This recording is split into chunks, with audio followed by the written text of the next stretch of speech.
Hello, it's Jane Birkin. I always feel like I'm on a police file here.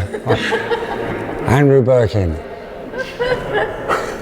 We're at the Museum of Fine Arts in Calais, here to taste British and French pop culture. Done this extraordinary expo for Andrew. It's beautifully done. Je t'aime non plus is physically very, very beautiful, and I think it's probably stood up quite well in time. To speak of the dead is for the dead to live again.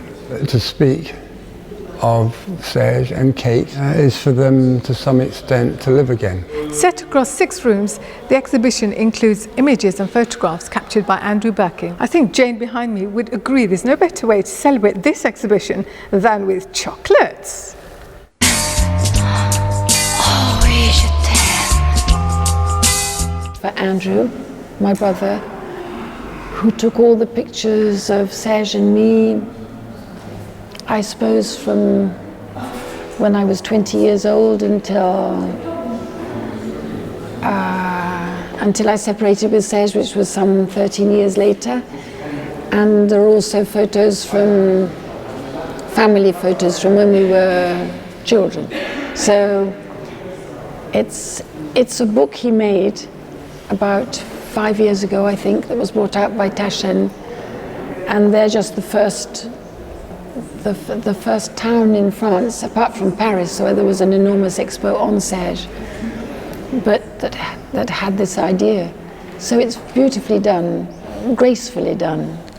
People had it for my mother with a song called A Nightingale Sang in Berkeley Square during the war, and she said it was funny that she and I would be known for one song. And it's true. It's extraordinary how people's memory works, because that was 50 years ago, after all. So the people that do remember have to be at least 70 today. But it goes on being played on the radio. But I mean, Serge is the composer, writer, who is the most well-known in France and loved ever. I mean, I don't think English people have any idea of anything to do with Serge takes off. I mean, there's been no one like him. People regret him not being here. Charlotte, his daughter, is making a museum out of a house, Rue de Verneuil. Is in any francophone country, just England and Anglophone countries, never translated the lyrics. They're so complicated to translate, and they're usually playing on at least 2 senses of the word, cutting the words in 2 like Cole Porter, slinging them onto the other line. It's complicated to do, but Serge was always sad. He used to say, you know, there's no cover. Why is there no cover? You can change the words completely and leave the tune. His Javanaise is the most well-known tune. I mean, people stand up in thousands with cigarette lighters for the Javanaise that he wrote when he was 30. So it's difficult to explain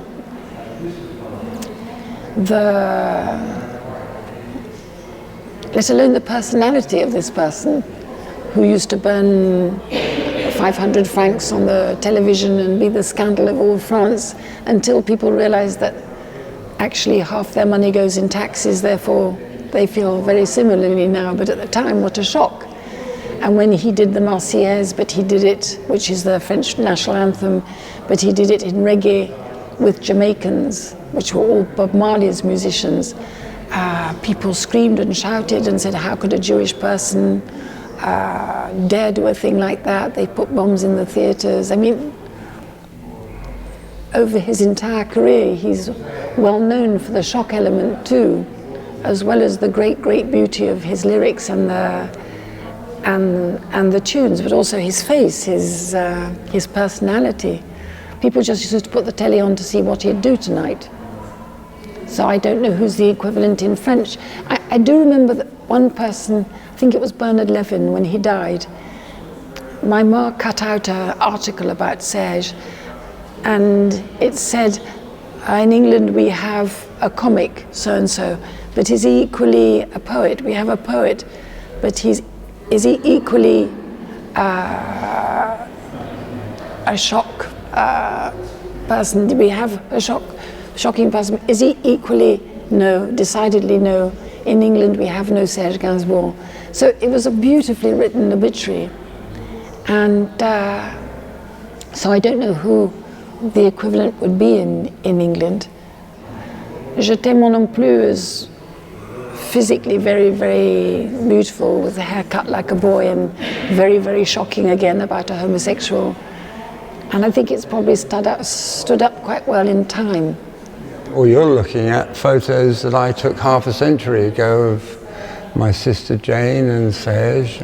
There's one in another room there that's of Serge looking deeply melancholic just before we caught the night train to Paris from Cannes, I think it was, or Nice, with a bottle of wine and his memories of fighting in the Algerian War. I like taking photographs. I don't particularly like photographs being taken of me. I'm not a professional photographer, I wouldn't say, which is not to say I haven't taken photographs as part of my job as a director, but formally I was taking pictures for when Jane met Serge back in 1968. I was in Paris working for Stanley Kubrick, who was planning to make Napoleon. And because I'd worked for Kubrick on 2001 and done a lot of photography in the Namib Desert for the opening sequence, The Dawn of Man, he wanted me to visit everywhere where Napoleon ever set foot and photograph it with the view to using front projection as a way of making the movie, which is how The Dawn of Man had been done. In other words, you take preliminary photos on 35mm and then you bring in probably a professional photographer to retake the shots on 10x8, which is like big format. So I would go to Malmaison, Fontainebleau, Versailles with the permission of André Malraux, which is great. Roll back the carpet, take down the barriers when the public weren't in, and make it look as though Napoleon just stepped out for a piss. I rather fell in love with Napoleon at that time. I was whatever I was, 21 I think, 22. Got to go to just about everywhere other than St. Helena, where he went, read up a good deal, and then the film was cancelled. But then 30 years later, I was asked, in the late 90s, I was asked by Hallmark to write a 6-hour television thing on Napoleon. And I set to work with gusto. I think I read 88 books in the space of 6 months and really got to know Napoleon. I felt as if I had actually met the man. And when I handed it in, they said there's good news and bad news. The good news is we love it. The bad news is that Gérard Depardieu is also making Napoleon. Unfortunately, he is now in pre-production. Nobody seemed to know about this, and you can't have two Napoleons in the same television marketplace at the same time, which was a huge disappointment in one way, and yet the journey had made it worthwhile. I didn't regret it because as I say, I felt that I got to know Napoleon better than my own parents, as it were. My favourite movie is inevitably 2001, partly because I spent 2.5 years of my life on it, but also I happen to think it's one of the greatest films ever made, so ahead of its time, wonderfully banal dialogue, which I think is perfection. The fact that it breaks all the rules to the disadvantage of MGM at the time, because it didn't make any money, although subsequently it has over the years. It has no main character. The main character is humanity. You have Moon Watcher at the beginning, and then you cut to 2001, and you've got various characters who show up at a space station, and whose names nobody can even remember, let alone the actors, who didn't even know what they were acting at the time. And finally you get to Gary Lockwood and Keir Dullea, who are these two characters who are being sent on a mission to find out where this signal is coming from. And one of them gets killed off, the rest of them are in frozen deep, the deep freeze, as it were. And you wind up with Calais, who, for reasons that you never fully understand in the movie, seems to age remarkably fast once he gets to what we call the hotel room, and is then reborn as the star child and returned to Earth. But in all that, there isn't a main character, but the main character, as I say, is humanity, because it goes from ape to man and man to Superman. The fact that the music was,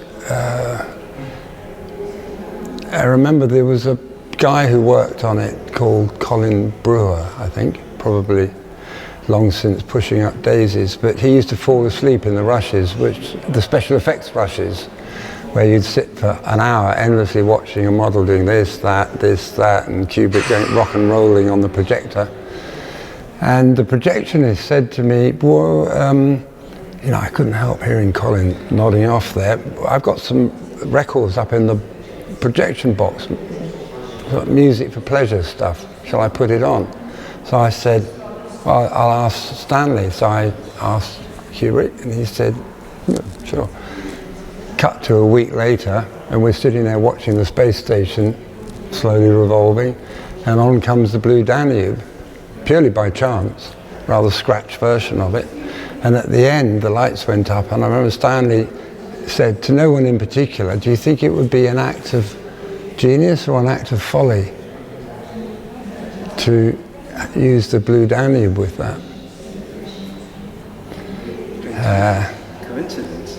Yeah, amazing coincidence. It wasn't my idea. It was just happenstance or serendipity, you could almost call it. I think it was a genius to have conceived this movie in its entirety, and the courage to make it and not to worry too much about the pressures. That's why he made it in England, to be 6,000 miles away from the MGM front office bosses, as it were. The truth is that when I was at boarding school, which I hated, actually I was oblivious to it. I didn't exactly hate it, but I was always being beaten, because you got beaten in those days for breaking the rules, but accidentally rather than on purpose. And I fell madly in love with a girl in a movie that we saw called Tiger Bay. I was about 13 or 14, and she was called Hayley Mills. And I was so in love with her that I decided that the only way I could ever meet her would to become a director. So I started writing a movie there and then at school. And by a series of coincidences, it turned out that my mother, who was an actress, knew Hayley's mother and arranged a dinner, and we all came together. And I mean, I was about 14 then, and so I met her, pretended I didn't know anything about her, didn't even look at her, I don't think. But at the end of just as they were going off, she was making The Parent Trap, I think, a film for Disney. And I said, if I wrote to you, would you write? And she said, oh, would you? And I said, amazed, I said, sure, yeah, as long as you write back. And so we just started writing to each other, and this went on for like 3 or 4 years until I by then had got a job as a T-boy and on a Robert Mitchum movie. And then this is all before 2001, and then I went off to America and freight jumped and hitchhiked, basically to get to Hollywood, where she was going to be making another movie for Disney, a terrible movie called That Darn Cat, I think it was called. And there we were, and I was bumming around and selling forged Beatle autographs. Later I worked with the Beatles on a film they made, and one night we had to try and keep the dancers happy, and I said, why don't you do your autographs? And they said, no. And I said, well, I'll do them, because I was faking yours across America anyway, and it fed me for 6 months. So they said, what? I said, yeah, look, I can do them. Fuck me. Where's our 10% then? What was it like working with Beatles? It was fun. It was completely chaotic. They didn't have a script. I was meant to be the assistant director, whose job it is to organise what the shots are going to be, how you're going to set them up and everything. And since they never knew, it was just the whole thing, play it by ear. And McCartney was really the one behind it, Paul, but he didn't like to make a big decision without John's thumbs up. And John would typically be on the other side of the aerodrome. We were shooting in a place called West Smiling Aerodrome, sort of Battle of Britain, disused aerodrome. And John would be on the other side of the aerodrome in his white psychedelic Rolls Royce, smoking weed. Because I used to drive George Harrison's Cooper S because he couldn't get insurance because it was so expensive. I mean, it was ridiculously expensive. So he let me drive it. And I'm actually in the movie driving this stupid thing, or wretched thing, around the aerodrome at a ridiculous speed, chasing a bus. And I think I'm actually in the movie somewhere. Anyway, I'd go to John's rolls and open the door and be knocked back by a cloud of marijuana smoke. And then he said, come on in, take a toke.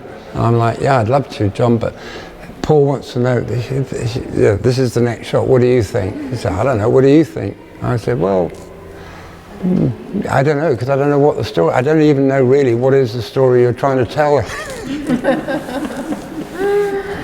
And he said, well, come on in anyway, and we talk about other stuff. And I said, you know, there were 45 technicians back there waiting to know what they're doing. And he said, well, we're paying them. What's the hurry? So it was a very strange setup. How do I feel? Like everything else, really. It's like, yeah, it's great. What I particularly like is the way that the still photographs are interpolated with motion picture, because, well, there's a little story that when Napoleon brings the two together, really. When Napoleon went to Egypt in 1790, or whatever it was, 99, and on that expedition, and they found the remains of the statues of Ramses everywhere with a certain hieroglyph written at the foot of all of them, but nobody had cracked the code to the hieroglyphics. Then 10 years goes by, he loses the Battle of Waterloo, they ship him off to St. Helena. Meanwhile, the French and the English have come together, a bit like here, and have found the Rosetta Stone and cracked the code. So finally Napoleon gets to hear what was that little quote at the foot of all Ramses statues. And apparently the answer is, what it means is, to speak of the dead is for the dead to live again. And so I sort of feel with this exhibition that it's a little bit, in the case of Serge, happily not my sister, or for that matter, my good self, but to speak of Serge and Kate is for them to some extent to live again. Picture, which was taken in 1955, and it represents the uncle of Jane and Andrew Birkin, presenting the products of his family manufacturers of lace. So he's showing to the Queen the lace, and in the background you can see the little Jane Birkin when she was a child with her mother, which was a famous actress, and little Jane is about to give to the Queen flowers. So we wanted to explain, among their example, what changes in the society they could represent, having participated to movies, having created so many songs and texts, and having their lives in newspapers. They represent perfectly their generation, and they were among the first to do so much things to liberalize the arts and the customs too. If you aren't pressed for time, this is a great place to take it all in. Many of these beautiful images were taken on these stylish cameras, which look remarkably like mine.